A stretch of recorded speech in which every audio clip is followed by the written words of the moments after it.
Hello ಎಲ್ಲರೂ ನಮಸ್ಕಾರ. ಮತ್ತೊಂದು ವಿಡಿಯೋಗೆ ತಮಗೆಲ್ಲರಿಗೂ ಸ್ವಾಗತ. ಫ್ರೆಂಡ್ಸ್, ಇವತ್ತಿನ ವಿಡಿಯೋದಲ್ಲಿ ಜರ್ಮನ್ ಶೆಫರ್ಡ್ ವರ್ಸಸ್ ಡಾಬರ್ಮ್ಯಾನ್ ಇವೆರಡರಲ್ಲಿ ಯಾವುದು ಬೆಸ್ಟ್ ಡಾಗ್ ಬ್ರೀಡ್ ಅಂತ ಹೇಳಿ ನೋಡೋಣ. ವಿಡಿಯೋನ ಶುರು ಮಾಡೋಣ. ಅದಕ್ಕಿಂತ ಮುಂಚೆ ನೀವು ನಮ್ಮ ಚಾನಲ್ಗೆ ಸಬ್ಸ್ಕ್ರೈಬ್ ಆಗಿಲ್ಲ ಅಂತ ಹೇಳಿದ್ರೆ ಈ ಕೂಡಲೇ ಸಬ್ಸ್ಕ್ರೈಬ್ ಆಗಿ ಅಂತ ಹೇಳ್ತಾ ಬನ್ನಿ ಇವತ್ತಿನ ವಿಡಿಯೋನ ಶುರು ಮಾಡೋಣ. ಫ್ರೆಂಡ್ಸ್, ಜರ್ಮನ್ ಶೆಫರ್ಡ್ ನಾಯಿಗಳು ಜರ್ಮನಿ ಮೂಲದ ನಾಯಿಗಳಾಗಿವೆ. ಈ ನಾಯಿಗಳನ್ನ ಹರ್ಡಿಂಗ್ ಉದ್ದೇಶಕ್ಕಾಗಿ ಬ್ರೀಡಿಂಗ್ ಮಾಡಲಾಗಿದೆ.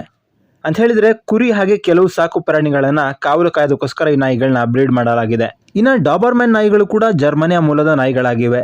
ಇವುಗಳನ್ನ ಕಾರ್ಲ್ ಡಾಬರ್ಮ್ಯಾನ್ ಎನ್ನುವ ವ್ಯಕ್ತಿ ಗಾರ್ಡಿಂಗ್ ಅಂದ್ರೆ ಕಾವಲು ಉದ್ದೇಶಕ್ಕಾಗಿ ಈ ನಾಯಿಗಳನ್ನ ಬ್ರೀಡ್ ಮಾಡಿದ್ದಾರೆ.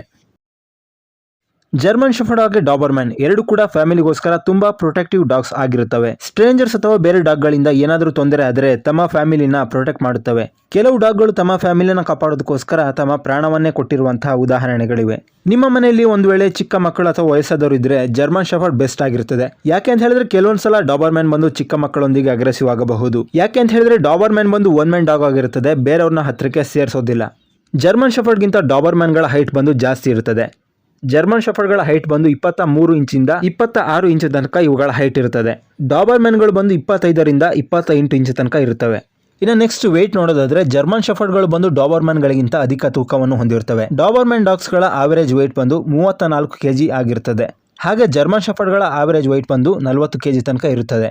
ಇನ್ನು ನಾಯಿಗಳ ಜೀವಿತಾವಧಿಯನ್ನು ನೋಡೋದಾದ್ರೆ ಜರ್ಮನ್ ಶೆಫರ್ಡ್ಗಳ ಜೀವಿತಾವಧಿ ಬಂದು 9 ವರ್ಷದಿಂದ 13 ವರ್ಷ ತನಕ ಇರುತ್ತದೆ. ಹಾಗೆ ಡಾಬರ್ಮ್ಯಾನ್ಗಳ ಜೀವಿತಾವಧಿ ಬಂದು 10 ವರ್ಷದಿಂದ 13 ವರ್ಷ ತನಕ ಇರುತ್ತದೆ.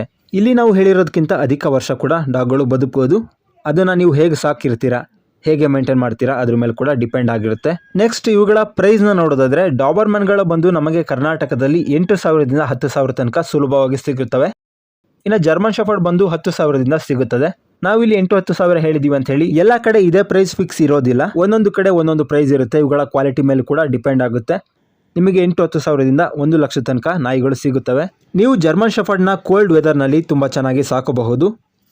ಆದರೆ ನೀವು ಡಾಬರ್ಮ್ಯಾನ್ನ ಕೋಲ್ಡ್ ವೆದರ್ನಲ್ಲಿ ಸಾಕೋದು ಸ್ವಲ್ಪ ಕಷ್ಟ ಆಗುತ್ತೆ. ಯಾಕೆಂತ ಹೇಳಿದ್ರೆ ಅವುಗಳ ಹೇರ್ ಬಂದು ತುಂಬ ಶಾರ್ಟ್ ಆಗಿರುತ್ತೆ. ಹಾಗೇನ ಅಧಿಕ ಬಿಸಿಲಿರುವಂಥ ಪ್ಲೇಸ್ನಲ್ಲೆಲ್ಲ ಜರ್ಮನ್ ಶೆಫರ್ಡ್ ನಾಯಿಗಳನ್ನ ಅಂದರೆ ಲಾಂಗ್ ಕೋಟ್ ಜರ್ಮನ್ ಶೆಫರ್ಡ್ ನಾಯಿಗಳನ್ನ ಸಾಕೋದು ಸ್ವಲ್ಪ ಕಷ್ಟ ಆಗುತ್ತೆ. ಆದರೆ ಡಾಬರ್ಮ್ಯಾನಲ್ಲಿ ಈ ರೀತಿ ಯಾವುದೇ ಸಮಸ್ಯೆ ಇರೋದಿಲ್ಲ.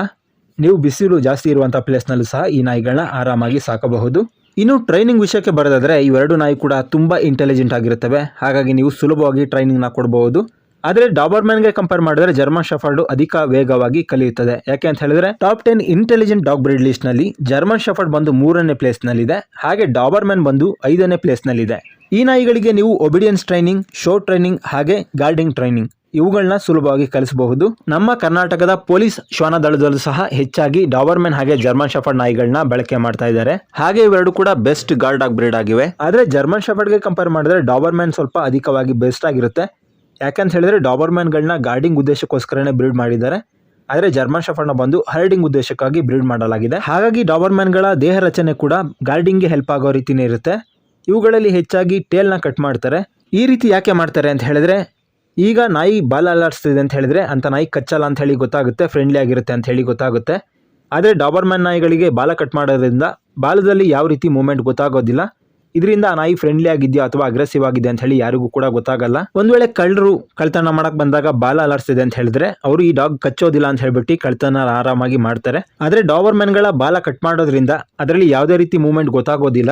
ಇದರಿಂದ ಆ ಡಾಗ್ ಬಂದು ಫ್ರೆಂಡ್ಲಿ ಆಗಿದ್ರು ಕೂಡ ಕಳ್ಳರು ಬಂದು ಭಯ ಪಡ್ತಾರೆ ಡಾಗ್ ಕಚ್ಚಬಹುದು ಅಂತ ಹೇಳಿ. ಈ ಒಂದು ಉದ್ದೇಶಕ್ಕೆ ಡಾಬರ್ಮ್ಯಾನ್ ನಾಯಿಗಳ ಬಾಲನ ಕಟ್ ಮಾಡಿರ್ತಾರೆ. ಇನ್ನ ಮೇಂಟೆನೆನ್ಸ್ ವಿಷಯಕ್ಕೆ ಬಂದ್ರೆ ಡಾಬರ್ಮ್ಯಾನ್ಗಿಂತ ಜರ್ಮನ್ ಶೆಫರ್ಡ್ಗಳಿಗೆ ಅಧಿಕವಾಗಿ ಮೇಂಟೆನೆನ್ಸ್ ಬೇಕಾಗುತ್ತದೆ. ಯಾಕೆ ಅಂತ ಹೇಳಿದ್ರೆ ಡಾಬರ್ಮ್ಯಾನ್ಗೆ ಕಂಪೇರ್ ಮಾಡಿದ್ರೆ ಜರ್ಮನ್ ಶೆಫರ್ಡ್ಗಳ ಕೂದಲು ಬಂದು ಸ್ವಲ್ಪ ಉದ್ದ ಜಾಸ್ತಿ ಇರುತ್ತೆ. ಹಾಗೆ ಜರ್ಮನ್ ಶೆಫರ್ಡ್ ಬಂದು ಡಬಲ್ ಕೋಟ್ ಹೇರ್ ಅನ್ನು ಹೊಂದಿರ್ತವೆ.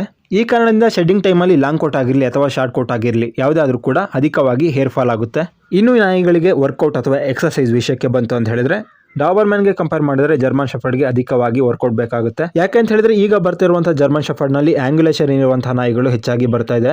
ಇದರಿಂದ ನಾಯಿಗಳಿಗೆ ಅಧಿಕವಾಗಿ ವರ್ಕೌಟ್ ಬೇಕಾಗುತ್ತೆ. ಇಲ್ಲ ಅಂತ ಹೇಳಿದ್ರೆ ಅವುಗಳಲ್ಲಿ ಲೆಗ್ ಪ್ರಾಬ್ಲಮ್ ಬರುತ್ತೆ, ಕೌ ಹುಕ್ಸ್ ಈ ರೀತಿ ಆಗುತ್ತೆ ಅಥವಾ ಹಿಪ್ ಪ್ರಾಬ್ಲಮ್ ಬರುವಂತ ಚಾನ್ಸ್ ಕೂಡ ಇರುತ್ತೆ. ಇನ್ನು ನಾಯಿಗಳ ಬೈಟ್ ಫೋರ್ಸ್ ವಿಷಯಕ್ಕೆ ಬಂತು ಅಂತ ಹೇಳಿದ್ರೆ ಡಾಬರ್ಮ್ಯಾನ್ ಬಂದು 229 PSI ನ ಹೊಂದಿರುತ್ತೆ.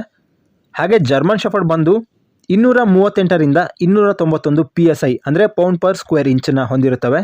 ಇದರಿಂದ ಡಾಬರ್ಮ್ಯಾನ್ಗಿಂತ ಜರ್ಮನ್ ಶೆಫರ್ಡ್ ನಾಯಿಗಳ ಬೈಟ್ ಫೋರ್ಸ್ ಬಂದು ಅಧಿಕವಾಗಿದೆ. ಫ್ರೆಂಡ್ಸ್, ಜರ್ಮನ್ ಶೆಫರ್ಡ್ ಹಾಗೆ ಡಾಬರ್ಮ್ಯಾನ್ ಎರಡು ಕೂಡ ಬೆಸ್ಟ್ ಡಾಗ್ ಬ್ರೀಡ್ ಆಗಿವೆ. ಎಲ್ಲಾ ಬ್ರೀಡ್ ನಲ್ಲೂ ಸಹ ಪಾಸಿಟಿವ್ ಹಾಗೆ ನೆಗೆಟಿವ್ ಅಂಶ ಇದ್ದೇ ಇರುತ್ತೆ. ಹಾಗಾಗಿ ಯಾವ ಡಾಗ್ ಬಂದು ಹೆಚ್ಚು ಅಥವಾ ಕಡಿಮೆ ಅಂತ ಹೇಳೋದಕ್ಕೆ ಸಾಧ್ಯ ಆಗೋದಿಲ್ಲ. ಓಕೆ ಫ್ರೆಂಡ್ಸ್, ಇದು ಇವತ್ತಿನ ವಿಡಿಯೋ ನಿಮ್ಗೆ ಇಷ್ಟ ಆಗಿದೆ ಅಂತ ಹೇಳ್ಕೊತೀನಿ. ವಿಡಿಯೋ ಇಷ್ಟ ಆಗಿದ್ರೆ ಲೈಕ್ ಮಾಡಿ, ಶೇರ್ ಮಾಡಿ, ಹಾಗೆ ಸಬ್ಸ್ಕ್ರೈಬ್ ಮಾಡ್ಕೊಳ್ಳಿ ಅಂತ ಹೇಳ್ತಾ ಇವತ್ತಿನ ವಿಡಿಯೋ ನಾನು ಮಾಡ್ತಾ ಇದ್ದೀನಿ. ಮುಂದಿನ ವಿಡಿಯೋದಲ್ಲಿ ಭೇಟಿಯಾಗೋಣ.